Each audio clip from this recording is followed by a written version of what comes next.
Well, hello there and welcome to the candy-wallpapered upstairs hallway of the dollhouse for another reading and quasi-comprehensive commentary on The Secret Language of Birthdays by Gary Goldschneider and Joost Elfers for December 9th, the day of Flamboyance.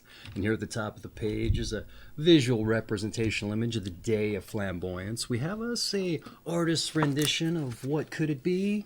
Boom, let's pull some focus on it. Bam, it's like an inflatable tube with a little bit of a curly Q. I'm assuming to represent the air coming out there. Now, is that a adequate representational image for the day of Flamboyance? Well, at least the curly Q is a representational image of air, if you like. But hey, who's to say? Maybe we'll make some kind of connotation for why they chose as much as we get on with the reading.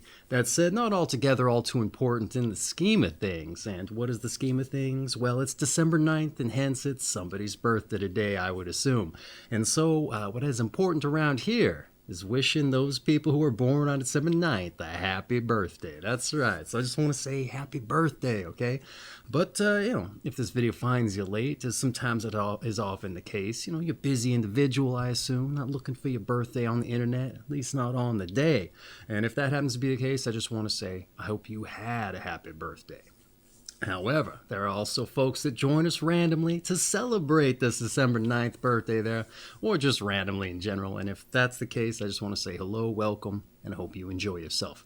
Now, before I dive in with the redirect, something I like to do around these here parts also, that's roll some dice. I like to live up to the namesake. That's right, this is the DykASSt birthday broadcast, so we roll some dice. But why do we roll dice more importantly? Well, for synchronicity's sake, that's why. And I rolled us a 2 and a 4 for a 6. Now, what's synchronicity, you're probably wondering?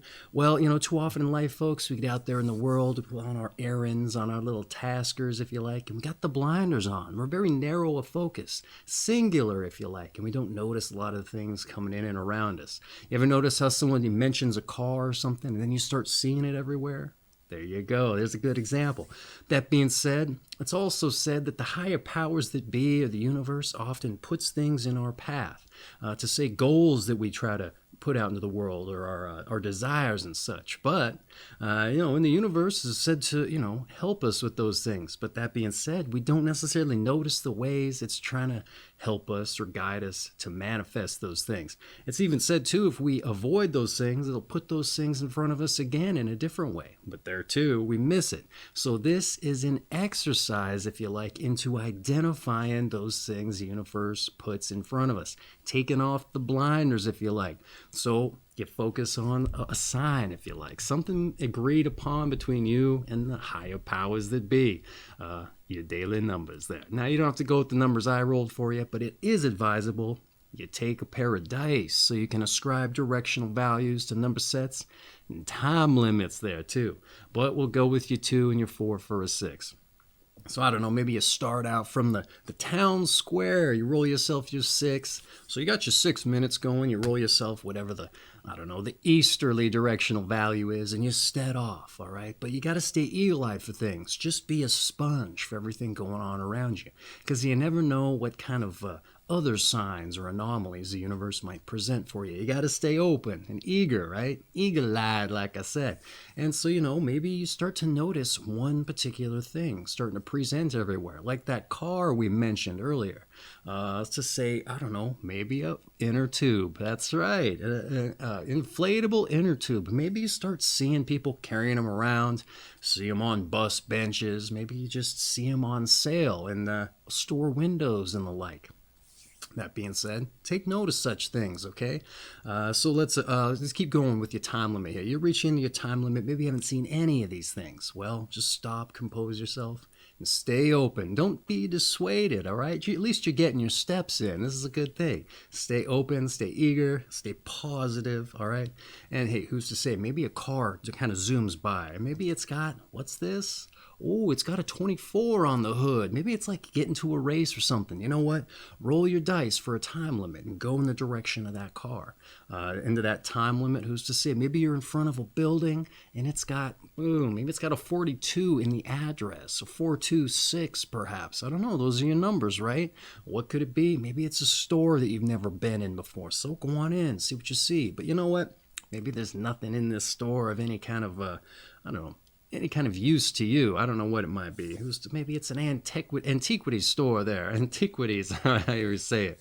But so the person behind the counter says, hey, how can I help you today? And you're like, well, I'm just kind of here on trying to see the signs the universe might put in front of me. And they go, what are you talking about?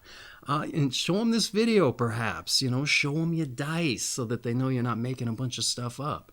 Maybe they just go, you know what, that's crazy. It's my birthday too. You never know what kind of coincidences might fall into place. And maybe you're one of those people who say, yep, all this is just coincidence. Well, you know what? Lean into it. Try to drum up as many coincidences as you can. See, taste, touch, feel, maybe even smell a little bit of that magic. And who's to say? Maybe the antiquity store is exactly where you're supposed to be. Because maybe that person just closes up shop and joins you, because nobody else is in the market for antiquities today either. Not for the day of flamboyance. That's right. So maybe you guys set out and you start rolling dice together, looking for your inflatable tubes and the like. That's right. But hey, be mindful too. Maybe you don't see any of your numbers or any of these so-called signs. Watch out for anomalies also. It could be somebody that's in an otherwise flamboyant getup. That's right. Roll your dice, follow them. And hey, if they notice that you're stalking them, so to speak, just be open, clear, let them know what's going on. Who's to say? They might join you too, all right? The more people that get on this, focus on the aim, the stronger the manifestation is going to be too, or so I hear. Or you know what? Just anything that stands out. Look for it, gravitate towards it, and go after it with some positivity, and it's sure to be a good time. At least one can hope, right? And there's nothing better to hope for on your birthday. That being said, I think you get the idea of synchronicity. Let's dive in to the read. Your month is December, your day is the 9th, your sign is 16 to 18 degrees, Sagittarius, of the Sagittarius II period specifically, and your quality and elements is mutable fire. All right, December 9th, the day of flamboyance.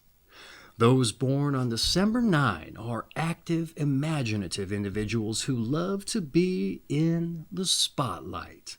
To them, life is a romantic adventure involving daring exploits and surprises. More than most, they must feel that they are the star of the show, the central character in the drama of their life. And as children, those born on this day are commonly quiet, sensitive types with a highly active sense of fantasy. The exciting, heroic roles they assume in their imagination while young can become models for a much more extroverted adult persona. And those adults' December 9 personalities who lead quiet lives usually continue to fantasize about bold and daring exploits. And that's the end of the sentence there. They dare to imagine and fantasize about bold and daring exploits. They may have to, sooner or later, recognize their need to express themselves outwardly if they are to be happy. All right, and thus, overcoming shyness and inhibitions is an important theme to this day. Once again, that sounds important. Thus, overcoming shyness and inhibitions is an important theme to this day. Many December 9 people live in a highly subjective world, where their perceptions of a given situation can vary greatly from those of their friends, associates, and family. For example, others may be quite satisfied with the status quo when a December 9 person sees an obvious and pressing need for change. And this may be due to the heroic orientation mentioned above, which tends to make for a rather uncompromising personality. And to their children, as well as lovers, those born on this day can be bold protectors, battling the dragons of this world and giving no quarter.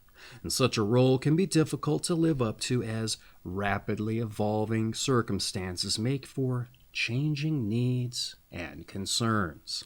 Thus, if December 9 people wish to remain in such a role, their idea of what it means to care for those dependent on them must be equally flexible and adaptable. This may also mean taking on responsibilities of a less glamorous and immediately gratifying nature. And if aggressive qualities of December 9 people do fully emerge, they must not be allowed to run riot. All right, since such behavior rather can alienate loved ones and colleagues alike.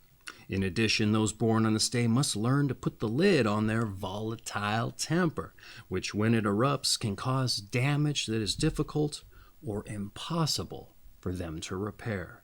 Achieving maturity, which brings consistency and a sense of calm, is perhaps the greatest challenge for December 9 people. Meeting challenges and overcoming obstacles is an inalienable part of their personality, but learning to give and take in an easy manner and accepting circumstances as they unfold without dramatizing them unduly will contribute greatly to their personal evolution. And by growing into wiser roles, which come with an advancing age, they will have to leave some of their active, ebullient, but also adolescent attitudes behind. And as they become more philosophical about life and objective about themselves, they will be increasingly effective and useful to others. All right. How about that for a particularly, maybe somewhat narrowly focused birthday breakdown, but they added in a lot of value with that. They also, towards that last paragraph there, just kept building on everything. I was like, and they could do this and do that. But in any event, hey, I might be getting ahead of myself. Let's dive in with that quasi-commentary I mentioned at the top here. See what I had to say. Maybe I can make some connotations with other days, things that weren't mentioned in the read direct. And so let's get into it, all right? December 9, the day of flamboyance. All right, you're imaginative individuals who yearn for the spotlight, okay? And much like the way of life is God for many born in this particular period, to you it is a romantic adventure, all right? And interestingly, you more than most must feel as though you're the central star in the story of your life. Very interesting way of putting this, I think. Let's see here. Must feel like you're the star, which is harder for some folks to realize than they would probably care to admit. But to that end, I'd argue it's a very important aim to have here, all right? Because we don't want to be, what do you call it, the supporting actor in someone else's life, because then we're just letting ourselves, we're not giving ourselves enough respect, I would argue, to some extent. But provided you hopefully realize everyone else has a story as well, however, all right? And you don't effort to try to make yourself the center of the literal universe. So I think there's a good balance you need to have there. Be the star of your own life, right? Don't let other people take the spotlight, if you like. But at the same time, don't try to take the spotlight of other people, I would say. Be mindful of all that. That said, your imagination can serve as a means to manifest the individual you strive to be, all right? Also, more introverted types may have to do some work in coming out of their shell there to realize their happiness or a happiness they never knew or more realistically probably, might just help provide more happiness in their life. So that's something to definitely aim for. Don't miss out on what you might be able to have. That's right. What else we got here? The individuals. Listen here. That said, you may live in a highly subjective world, much different than that of the individuals around you. And this seems to be a little bit of a theme this period with the Sagittariuses, though I'm sure it takes on different qualities there.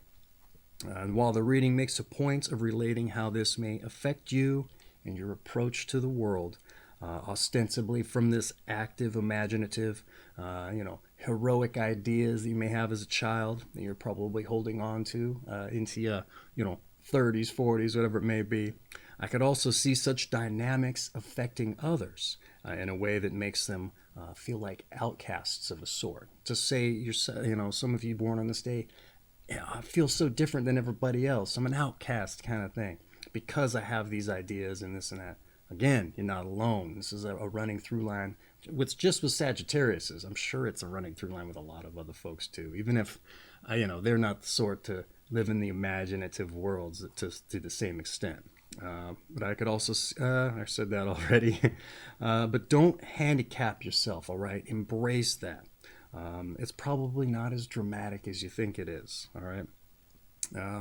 So embrace that and try. I mean, you don't necessarily need to try to fit in. Okay. Find the crowd that embraces your qualities also. Okay. Maybe even help build that kind of stuff even further. All right. They accept you for who you are. They're out there. All right. You just got to find them. Let the universe put them in your path there if you're open to it. What else we got here?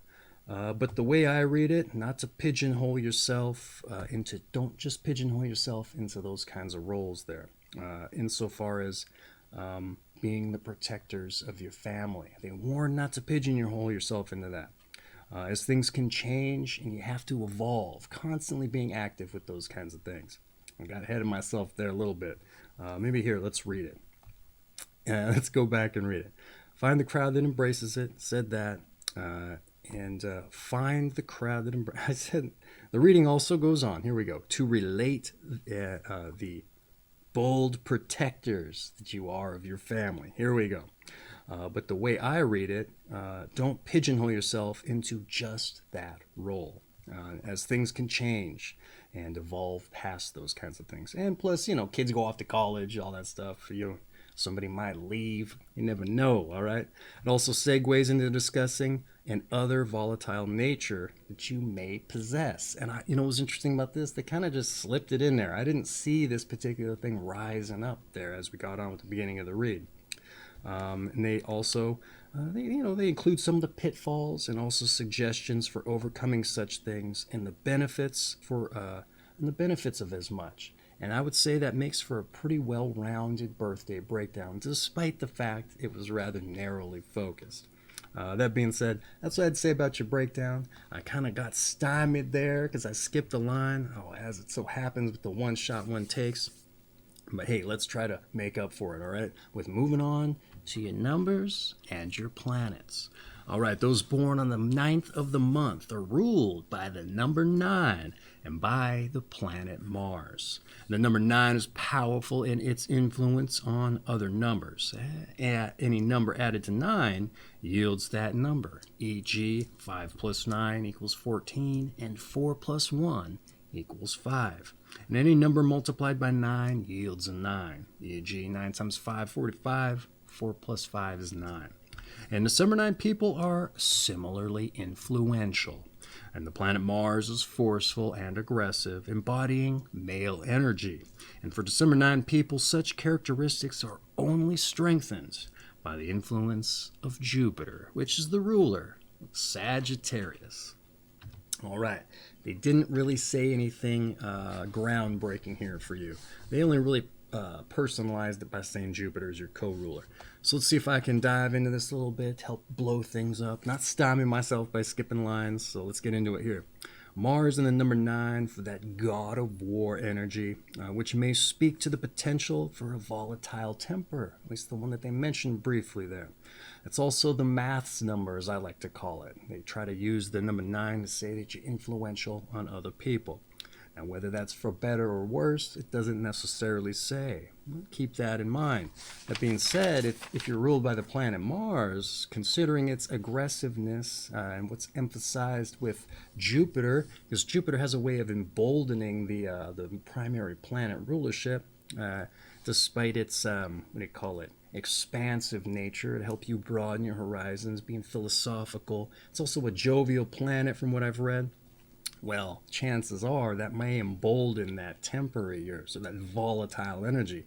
So, it might be for the worse insofar as how you influence other people. So just be mindful of that. That said, I say lean in on Jupiter's jovial, philosophical aspects there. It's also got elements of luck and optimism to be imparted, as it's been told, or as I've read here. So expand your horizons, lean into that energy. Also the optimism. If you feel like you might be going a little bit more Mars with that volatile nature, hey, you know what? Just know that you've got those other things behind you as well. And the volatile nature isn't something you gotta drill down on, even though it might want to take hold, all right? So just be mindful of it. Be objective if you can. It's difficult sometimes. People rub us the wrong way, especially people we know. They raise our voice and immediately we want to get the knee-jerk thing. Maybe take note of that, right? Be mindful of it. Oh, why did I react that way? And then as an experiment, you know, if you're going to get into a conversation with this person, they raise their voice. Okay, this is an opportunity for me to not react in a volatile way. It's difficult. Let me tell you, I don't see myself as a volatile person, but there's certain people, you know what? They start to raise their voice, and immediately that consideration goes out the window. So even I've got to try to, not get that knee-jerk reaction going. It's a process, but hey, it's just an idea for you. That being said, what else do we have here? I assume you're going to want.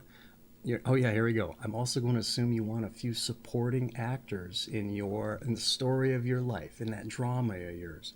And if you're blowing people off or getting them set off the wrong way with your volatile temper, well, hey, they might not want to stick around and be those supporting players, right?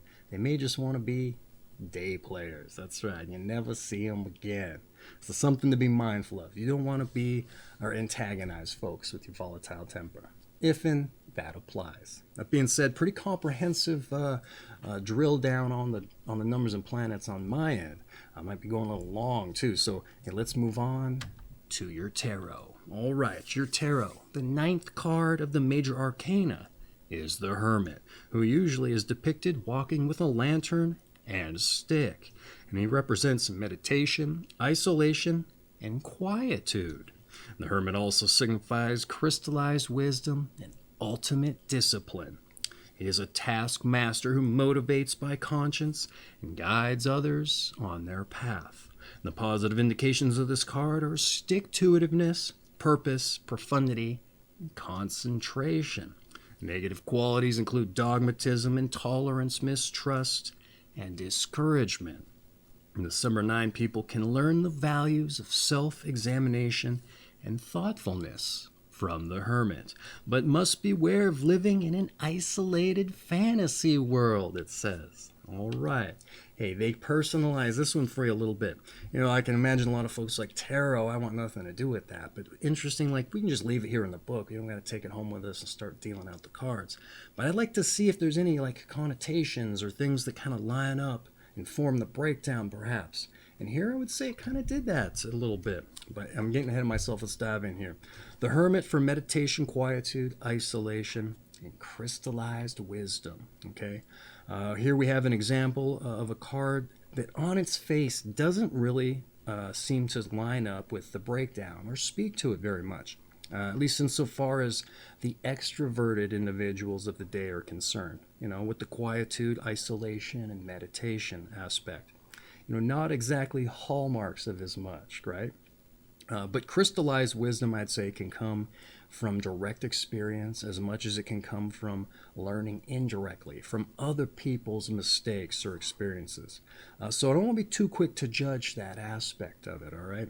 But the reading emphasizes what can be learned from the Hermit's example, okay?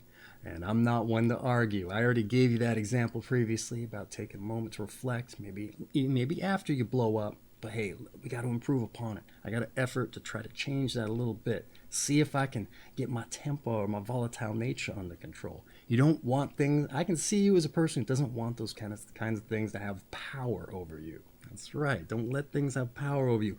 You're the star of your show. Am I right? Don't let the other ones steal the spotlight. What do you got here? Don't isolate in your fantasy world either. If you do, share it if you must. I think that's pretty interesting there. What else do I have to say?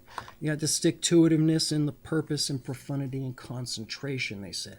Don't let the volatile nature steal that. Stick-to-itiveness is huge, especially if you're trying to make it so you don't lose that volatile temper.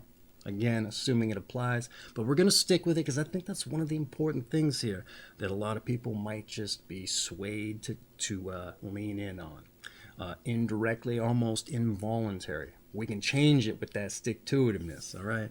Also, the meditation, isolation, and quietude. Even if you're extroverted, flamboyant if you like, give it some thought. I can take a moment to reflect, crystallize that wisdom if you like. It's huge. And it said, they talked about maturing over the years and such too. And that doesn't necessarily mean you're immature, it just means we're evolving, right? All right. Might be going a little long on the tarot too, so let's move on to your health. All right, your health. More overt. December 9, people must try to soften and guide their regressive impulses. There we go again. More covert types must avoid escaping to a romantic dream world and repressing aggression. And sometimes this repression inexplicably attracts personal violence, break-ins, or damage to their house.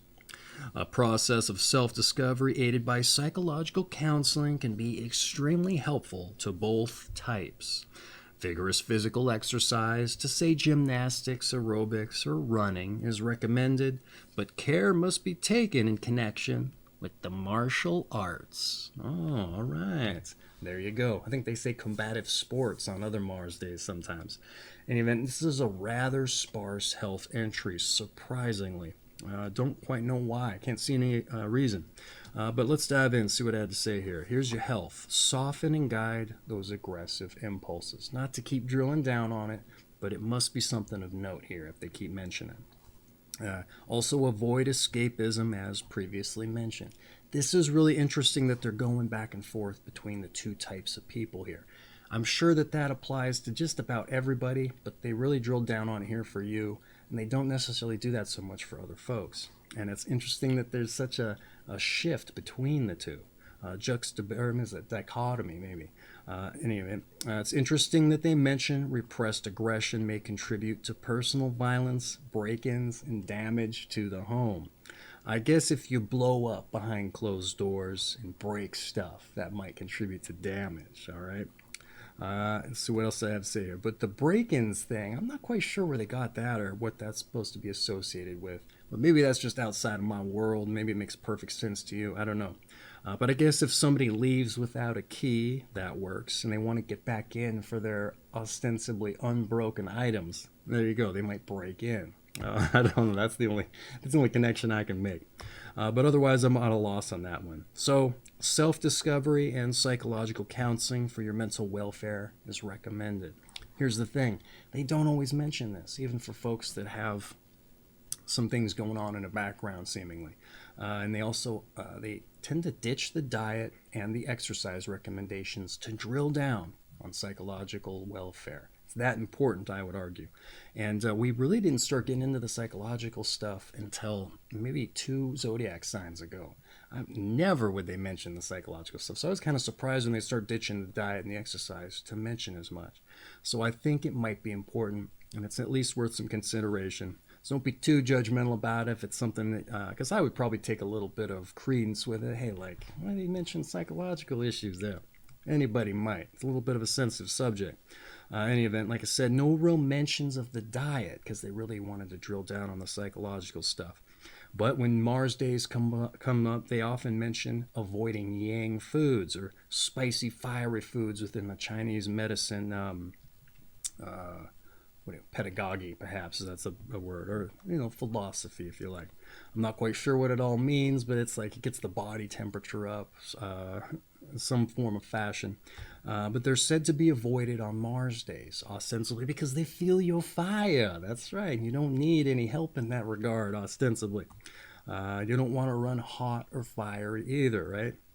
Again, don't know one way or the other, but maybe something to look into out of curiosity. They didn't mention it here, but it might be something to say, oh, what's this whole yang diet about? Association with Mars. Oh, maybe there's something to take from it. Maybe you flavor it to taste, try it out, see how you feel about things. Maybe it calms that fiery interior. Who's to say? That being said, legs and veins are a Sagittarius body type, or a body area, not body type. They didn't mention it here, but on other days they say to take care of them. On the days when they're like reaching for things to talk about. And since they didn't really get too into the weeds with other stuff about you on your health, thought I'd mention it here. So take care of your legs and your veins, however that's done.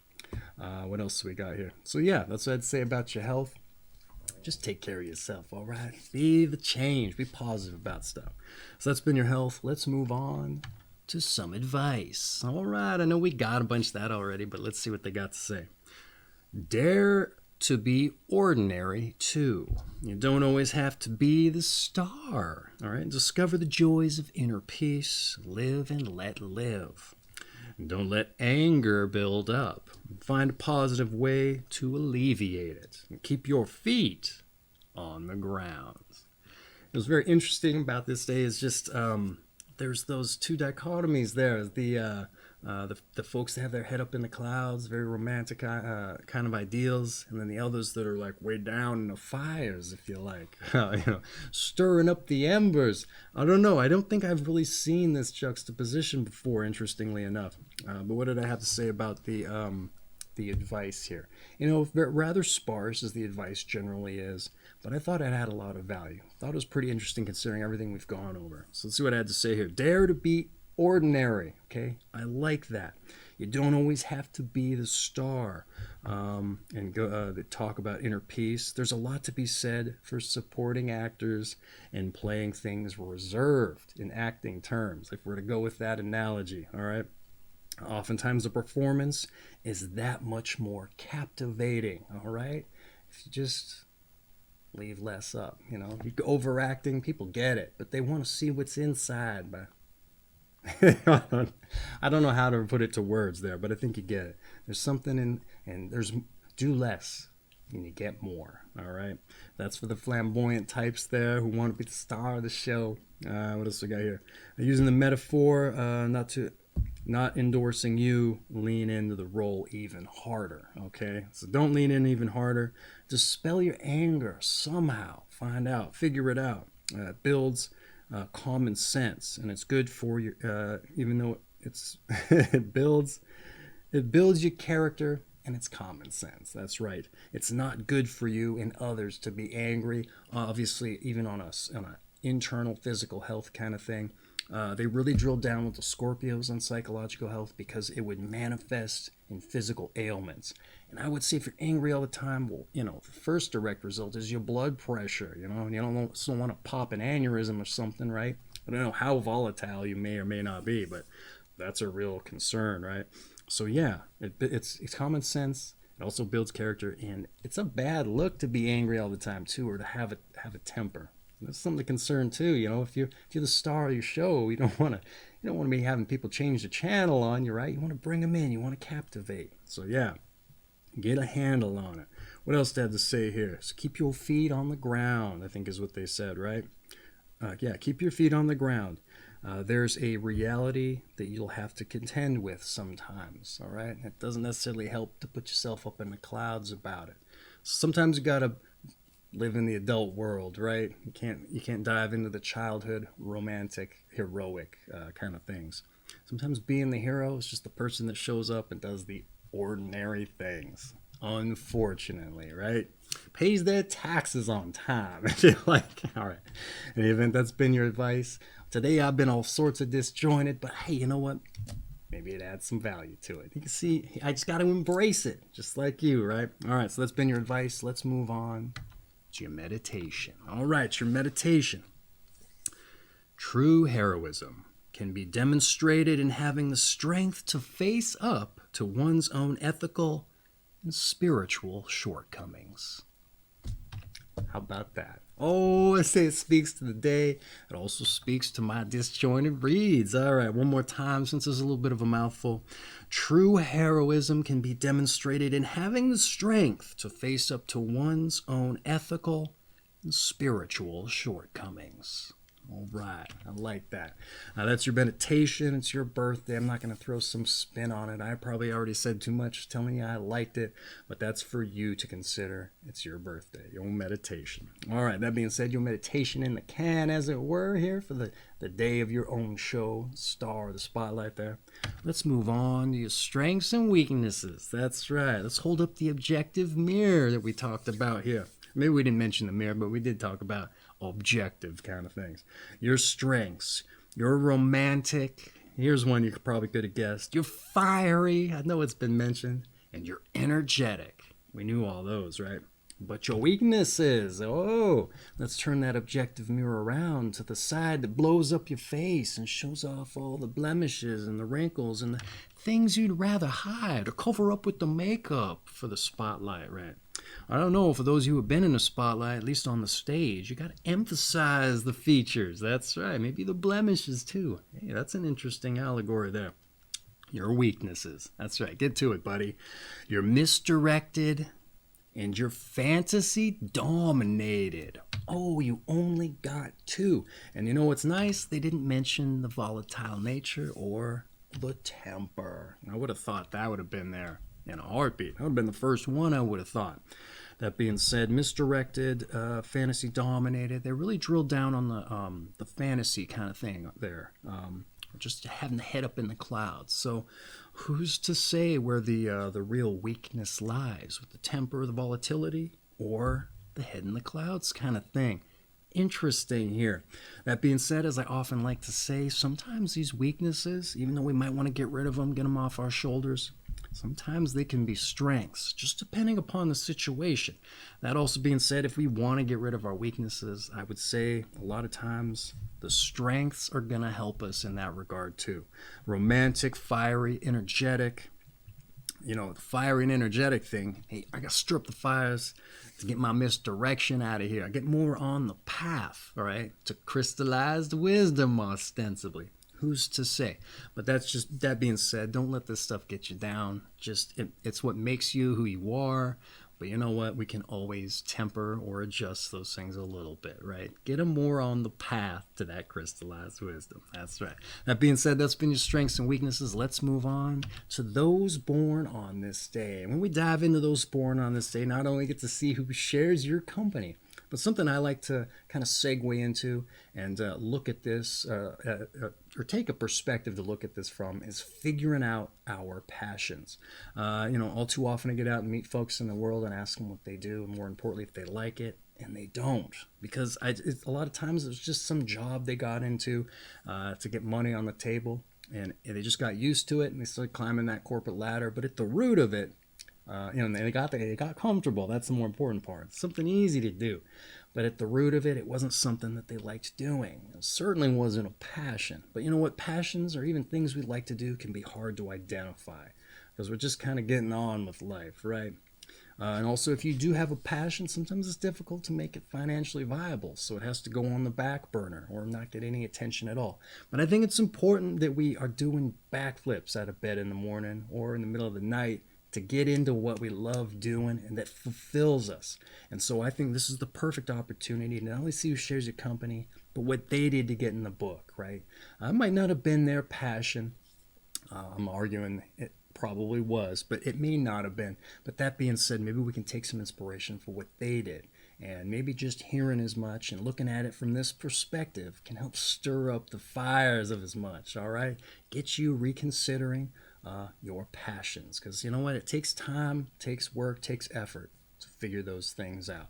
And you know what, like I said, with the job, maybe you don't have that kind of time, but maybe, like I said, this stirs up the fires for you to start carving some out. All right, those born on this day. We have Gustavus Adolphus the Great, who was a Swedish king and a military conqueror. We also have John Milton, a British lyric epic blind 17th century poet of Paradise Lost and the writer of Iconoclastes. We have Iconoclastes, perhaps better pronounced. We also have Kirk Douglas, a film actor and a producer.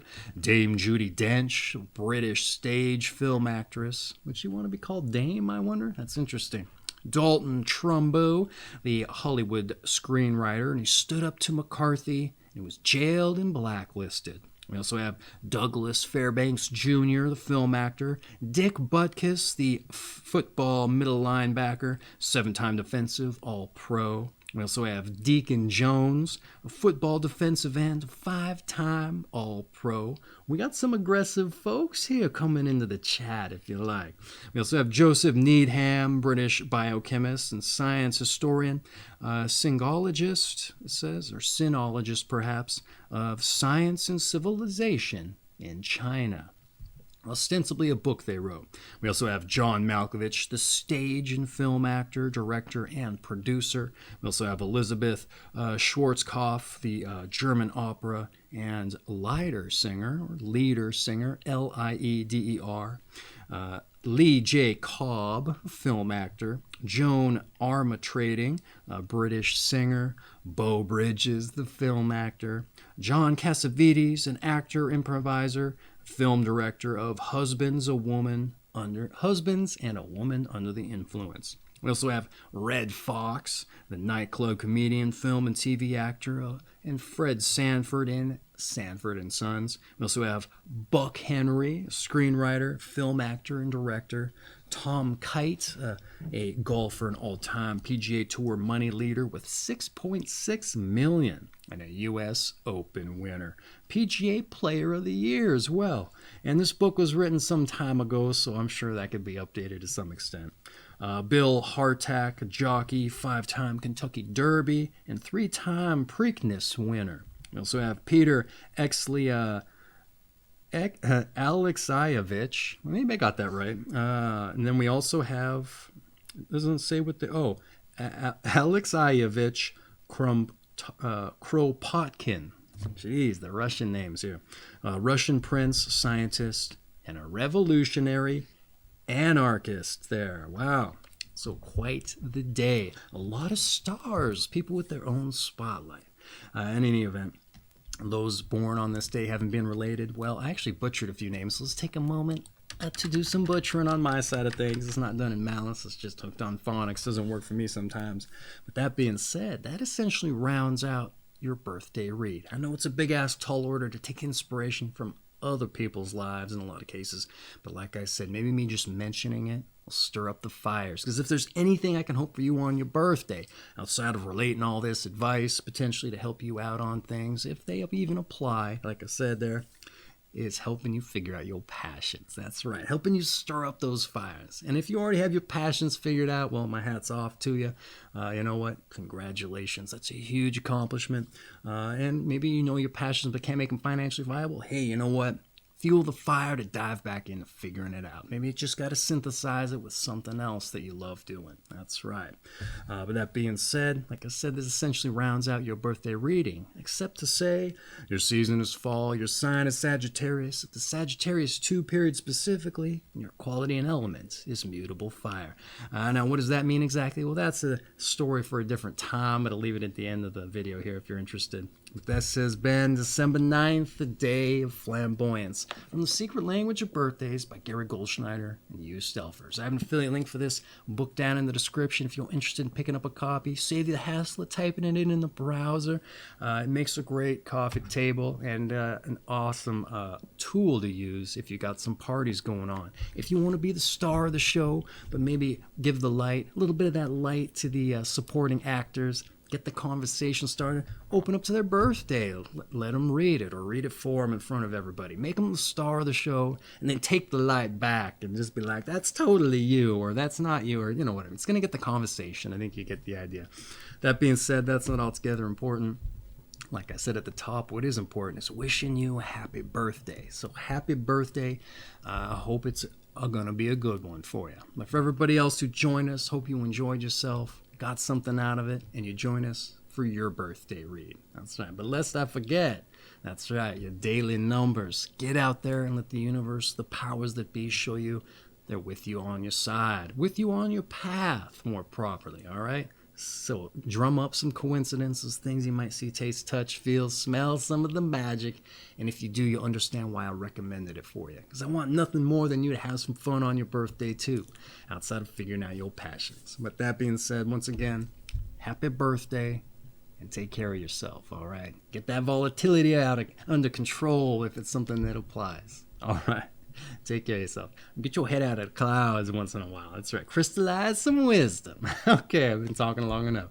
Take care.